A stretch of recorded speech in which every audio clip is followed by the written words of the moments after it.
Hello दोस्तों, कैसे हैं आप सभी। उम्मीद करता हूँ आप सभी अच्छे होंगे।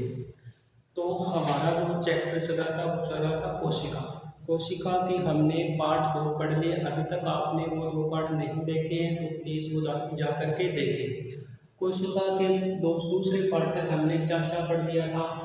हमने सबसे पहले हमने पढ़ा था कोशिका झिल्ली। 1 नंबर पढ़ा था कोशिका झिल्ली। अब इस कोशिका झिल्ली के चारों ओर क्या पाई जाती है, कोशिका भित्ति। कोशिका भित्ति के बाद हमने तीसरा अंग कौन सा पढ़ा था, तीसरा अंग हमने पढ़ा था माइटोकॉन्ड्रिया। ये माइटोकॉन्ड्रिया क्या काम करता है, कोशिका के अंदर ऊर्जा बनाने का काम करता है, इसलिए इसको हमारे शरीर का बिजली घर कहते हैं। और इसके बाद जो हमने पढ़ा था गोल्जी बॉडी यानी गोल्जी काय पढ़ा था। ये गोल्जी काय क्या काम करता है, जो ऊर्जा माइटोकॉन्ड्रिया ने बनाई थी उसको एक जगह से दूसरी जगह पर लेकर जाता है। ठीक है। इसके बाद में हमने पढ़ा था वाइकल्स यानी रसधानी। रसधानी के अंदर हमने क्या पढ़ा था कि इसके अंदर 65% पानी भरा होता है, यानी रसधानी में 65% पानी होता है। इसके बाद हमने पढ़ा था सेंट्रोसोम यानी तारक काय। जब कोशिका टूटती है तो उसकी जगह पर 2 नई कोशिकाएं बनती है, यानी कोशिका का विभाजन करता है कौन करता है, सेंट्रोसोम करता है। सेंट्रोसोम जो कोशिका टूट जाती है उसकी जगह पर नई कोशिका बनाने का काम सेंट्रोसोम करता है। इसके बाद में हमने क्या पढ़ा था, इसके बाद में ई आर पढ़ा था, इंडोप्लाज्मिक रेटिकुलम। ई आर क्या काम करता है, ई आर होता है कोशिका में कंकाल का काम करता है, कोशिका को पिचकने से रोकता है।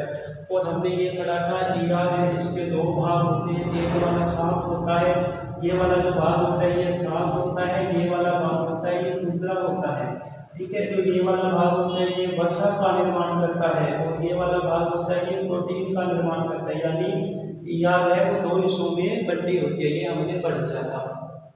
ईआर के बाद में हमने पढ़ा था राइबोसोम, यानी ये जो राइबोसोम होता है ये कोशिका में प्रोटीन बनाने का काम करता है और इसे प्रोटीन की फैक्ट्री कहते हैं। राइबोसोम के बाद में हमने पढ़ा था केंद्र। कौन सा पढ़ा था, केंद्र यानी न्यूक्लियस। ये न्यूक्लियस क्या काम करता है, ये जो न्यूक्लियस होता है ये सारे अंगों पर जैसे माइटोकॉन्ड्रिया गोल्गी बॉडी के ऊपर कंट्रोल करने का काम करता है, नियंत्रण बना करके रखता है। इसे कोशिका का मस्तिष्क कहते हैं।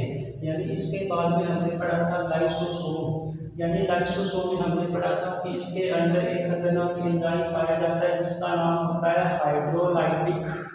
कौन सा एंजाइम पाया जाता है, हाइड्रोलाइटिक एंजाइम पाया जाता है। ये इतना खतरनाक होता है कि ये किसी भी अंग पर पड़ने पर उसको जला करके खत्म कर देता है। जैसे अगर ये माइटोकॉन्ड्रिया के ऊपर गिर जाए तो माइटोकॉन्ड्रिया जल करके खत्म हो जाता है। इसके बाद हमने क्या पढ़ा था कि ये जो लाइसोसोम है इसको आत्मघाती थैली कहते हैं, यानी ये सुसाइड कर लेता है, इसलिए इसको आत्मघाती थैली कहा जाता है। यहाँ तक हमने पार्ट 2 तक पढ़ लिया था। अब पार्ट 3 के अंदर हम पढ़ते हैं 11 नंबर। 11 नंबर में क्या होता है, 11 नंबर अंग आता है उसका नाम है जीव द्रव्य यानी प्रोटोप्लाज्म। तो प्रोटोप्लाज्म की खोज सबसे पहले किसने की थी, पुतिन नामक वैज्ञानिक ने की थी। अब ये जो प्रोटोप्लाज्म होता है ये कोशिका के अंगों के बीच में भरा होता है, एक रंगहीन गाढ़ा पदार्थ होता है। यानी ये जो कोशिका के अंग है इन कोशिका के अंगों के बीच में ये भरा होता है, यानी इसे बोलते हैं रंगहीन गाढ़ा पदार्थ। कोशिका के जितने भी अंग जैसे माइटोकॉन्ड्रिया हो गया, गोल्गी हो गया, न्यूक्लियस हो गया, सेंट्रोसोम हो गया, ईआर हो गया, इन सभी अंगों के बीच के अंदर भरा होता है इसे, यानी इसे बोलते हैं जीव द्रव्य यानी प्रोटोप्लाज्म होता है।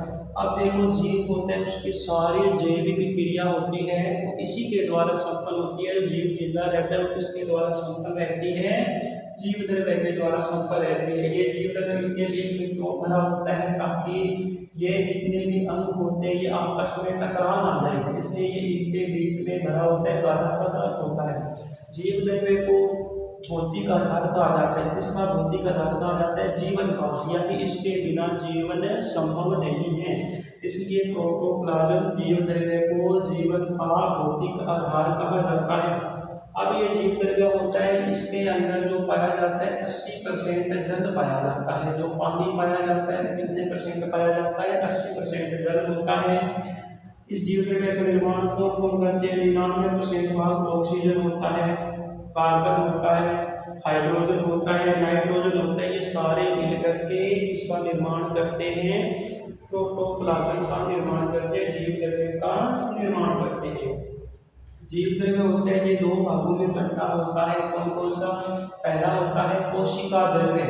कोशिका द्रव्य का मतलब ये होता है ये कोशिका झिल्ली के बीच में भरा होता है। कोशिका झिल्ली का मतलब ये जो कोशिका झिल्ली है, ये वाली कोशिका झिल्ली, इनके बीच के अंदर जो जीव द्रव्य भरा होता है उसको कहा जाता है कोशिका द्रव्य। इसके बाद दूसरा होता है केंद्रक द्रव्य, यानी जो प्रोटोप्लाज्म इसके बीच में भरा होता है, केंद्रक के बीच में भरा होता है। जैसे बीच के अंदर केंद्रक होता है, इसके बीच में जो जीव द्रव्य भरा होता है, इसके बीच में जो जीव द्रव्य भरा होता है उसे क्या बोला जाता है? केंद्रक द्रव्य कहा जाता है। यानी इस प्रकार से हमने कोशिका का कौन सा कर दिया? 11 भाग, यानी जीव द्रव्य। जीव द्रव्य एक रंगीन गाढ़ा पदार्थ होता है, कोशिका के अंगों के बीच में भरा होता है। इसे जीवन का भौतिक आधार कहते हैं। इसके अंदर 80% पानी पाया जाता है। इसका निर्माण कौन कौन करता है? ऑक्सीजन, कार्बन, हाइड्रोजन, नाइट्रोजन इसका निर्माण करते हैं। ये दो भागों में बंटे होते हैं। कौन कौन से दो भाग होते हैं? कोशिका द्रव्य ऐसा द्रव्य जो कोशिका में भरा होता है, कोशिका द्रव्य होता है। ऐसा द्रव्य जो केंद्रक में भरा होता है वो केंद्रक द्रव्य होता है। इस प्रकार हमारे 11 अंक पूरे हो जाते हैं। इसके बाद हम करते हैं 12वां अंक। 12वें अंक का क्या नाम है? सीरिया व फ्लैजिला, यानी 11वें अंक का नाम आता है सीरिया व फ्लैजिला। सीरिया और फ्लैजिला क्या काम करते हैं? ये जो सीरिया फ्लैजिला होता है केवल जंतु कोशिका में ही पाए जाते हैं, पौधों की यानी पेड़ पौधों की कोशिका में नहीं पाए जाते हैं। केवल किसमें पाए जाते हैं? ये केवल जंतुओं की ही कोशिका में पाए जाते हैं और किसी कोशिका के अंदर ये नहीं पाए जाते, यानी पादप कोशिका में नहीं पाए जाते हैं। अब ये सीरिया फ्लैजिला क्या होता है? ये हमारी जो कोशिका होती है इसके चारों ओर बाल के समान संरचना होती है। ऐसे बाल के समान एक संरचना होती है जिसको सीलिया व फ्लैजिला कहते हैं। यानी कोशिका के चारों बाहरी तरफ होता है एक बाल के समान संरचना होती है जिसको कहा जाता है सीलिया व फ्लैजिला कहते हैं। ये काम क्या करती है? ये मेनली कोशिका को हिलने डुलने में मदद करती है। यानी कोशिका आगे गति कैसे करेगी? कोशिका को आगे जाने के लिए मदद करता है। कौन? सीरिया व फ्लैजिला कोशिका को आगे जाने के लिए मदद करता है। यानी कोशिका जो हिलती है डुलती है किसकी मदद से? सीरिया व फ्लैजिला की मदद से। अब देखो ये अगर कोशिका है, ये कोशिका के जो बाहर बाल पाए जाते हैं इसे उसको सीरिया फ्लैजिला कहते हैं। अब कोशिका के यानी पोषण के तरफ कोशिका भी तो भोजन करती है, तो भोजन होता है वो अवशोषण के जरिए होता है। यानी इसके पास जो भी भोजन आता है ये जो बाल होते हैं सीरिया व फ्लैजिला जो बाल होते हैं इनको अवशोषण कर लेते हैं। ठीक है, तो ये अवशोषण का काम करते हैं, पोषण पदार्थों का अवशोषण कौन करता है? सीरिया व फ्लैजिला करते हैं। अब इसके अंदर क्या होता है? ये जो बड़े बाल होते हैं, बड़े बालों को सीरिया कहा जाता है। यानी बड़े बाल होते हैं इनको सीरिया कहा जाता है, तो छोटे बाल होते हैं छोटे बाल इनको फ्लैजिला कहा जाता है। और सीरिया फ्लैजिला के द्वारा कोशिका होती है वो आगे की ओर गति करती है। इस प्रकार हमारे कितने हो जाते हैं? टोटल 12 हो जाते हैं। अब हम पढ़ते हैं कि 13वां हिस्सा है और 14वां कोशिका का 13वां। ठीक है, कोशिका का 13वां का क्या नाम है? लवक। लवक यानी इसको कहते हैं इंग्लिश में प्लास्टिड। ये कोशिका का 13वां अंग आता है। 13वां अब ये जो लवक होता है ये केवल पादप कोशिका में ही पाया जाता है, जंतु कोशिका में नहीं पाया जाता है, केवल पेड़ पौधों के अंदर ही पाया जाता है। क्या चीज है? लवक। ये किसमें पाए जाते हैं? पादप कोशिका में ही पाए जाते हैं। यह लवक होता है ये कोशिका का पादप कोशिका का सबसे बड़ा अंग होता है। पादप कोशिका का सबसे बड़ा अंग होता है। जैसे जंतु कोशिका का सबसे बड़ा अंग कौन सा होता है? जंतु कोशिका का सबसे बड़ा अंग होता है केंद्र, यानी सबसे जो विकसित अंग होता है, मेन जो अंग होता है वो कौन होता है? केंद्र होता है। तो पेड़ पौधों की कोशिका के अंदर सबसे बड़ा अंग कौन सा होता है? लवक होता है। अब लवक होते हैं ये 3 प्रकार के होते हैं। कौन कौन से 3 प्रकार होते हैं? पहला कौन सा है? हरित लवक यानी क्लोरोप्लास्ट। पहला प्रकार का नाम है हरित लवक यानी क्लोरोप्लास्ट। ये देखो कहाँ पाए जाते हैं, ये पौधों की पत्तियों में तनों में पाए जाते हैं। पौधों की जो पत्तियां होती है उस तने होते हैं उसके अंदर ये हरित लवक पाया जाता है। और ये हरे रंग का होता है। हरे रंग का क्यों होता है? क्योंकि इसके अंदर एक हरे रंग का पदार्थ पाया जाता है जिसका नाम है हरित लवक, सॉरी पर्णहरित या इसको कहते हैं क्लोरोफिल। यानी ये हरे रंग का होता है, पर्णहरित इंग्लिश में कहते हैं इसको क्लोरोफिल। ये जो पर्णहरित क्लोरोफिल होता है ये पौधों के अंदर सूर्य के प्रकाश के अंदर प्रकाश संश्लेषण की क्रिया करता है। जिससे पौधे होते हैं क्लोरोफिल की मदद से भोजन बनाते हैं। तो इस प्रकार जो हरित लवक होता है उसको पादप कोशिका की रसोई घर कहा जाता है। रसोई के अंदर क्या बनता है? खाना बनता है। तो पेड़ पौधों का जो खाना होता है वो कहाँ बनता है? हरित लवक के अंदर बनता है। अगर मैं पूछूं कि पेड़ पौधों का रसोइया किसे कहते हैं? पेड़ पौधों का रसोइया, रसोइया क्या करता है? खाना बनाता है। एक होता है रसोई घर जहाँ पर खाना बनता है, एक होता है रसोइया जो खाना बनाता है। तो रसोई घर तो होता है हरित लवक यानी क्लोरोप्लास्ट होता है, ये तो क्या होता है? रसोई घर होता है। रसोइया कौन होता है? रसोइया होता है क्लोरोफिल यानी पर्णहरित होता है, ये रसोइया होता है। ठीक है, पेड़ पौधे इसकी मदद से प्रकाश संश्लेषण की क्रिया करते हैं और भोजन बनाने का काम करते हैं। अब इसका दूसरा वर्ग है अवर्णी लवक, जिसको कहा जाता है ल्यूकोप्लास्ट। अवर्णी लवक ल्यूकोप्लास्ट। अब ये रंगहीन लवक होता है और ये पेड़ पौधों की जड़ के अंदर यानी मूल के अंदर पाया जाता है। जब पेड़ पौधों के अंदर पतझड़ का मौसम आता है तो पत्तियां गिर जाती है, जब पत्तियां गिर जाती है तो पौधे भोजन नहीं बना पाते हैं। तो इमरजेंसी के अंदर ये अवर्णी लवक होते हैं, ल्यूकोप्लास्ट होते हैं, पौधों की जड़ों के अंदर पतझड़ के मौसम में भोजन को इकट्ठा करके रखते हैं ताकि वो इमरजेंसी के अंदर काम में आ जाए। यानी कहाँ पाए जाते हैं? जड़ या मूल में पाए जाते हैं और भोजन को इमरजेंसी के अंदर इकट्ठा करके रखते हैं पतझड़ के मौसम के अंदर। तीसरा कौन सा होता है? वर्णी लवक यानी वर्णी को बोलते हैं क्रोमोप्लास्ट। क्या बोला जाता है? क्रोमोप्लास्ट। अब जिसने भोजन को इकट्ठा किया था, किसने भोजन को इकट्ठा किया था सर? अवर्णी लवक ने भोजन को इकट्ठा किया था। उस भोजन को ये रंग प्रदान करता है। ये क्या करता है? उस भोजन को रंग प्रदान करता है। और ये जो वर्णी लवक होते हैं ये रंगीन लवक होते हैं जो प्राय उनसे रंग के हो सकते हैं। ये लाल हो सकते हैं, पीले हो सकते हैं, नारंगी हो सकते हैं। और ये कहाँ पाए जाते हैं? ये पुष्प यानी फूल में पाए जाते हैं, फल भित्ति में पाए जाते हैं और बीज के अंदर पाए जाते हैं। रंग कैसे प्रदान करते हैं? जैसे मैं बोलूँ कि गाजर का जो रंग होता है लाल होता है, किसके कारण होता है? कैरोटीन के कारण होता है। चुकंदर होता है, चुकंदर का जो लाल रंग विटामिन के कारण होता है। टमाटर का लाल रंग लाइकोपीन के कारण होता है। ठीक है, ये जैतून भी क्या काम करता है? ये फलों को पीला रंग प्रदान करते हैं। जैसे अगर पपीते का जो पीला रंग होता है वो कैरिका जैतून के कारण होता है। तो इस प्रकार से ये जैतून फलों को पीला रंग प्रदान करते हैं। ये हमारा हो गया 13वां।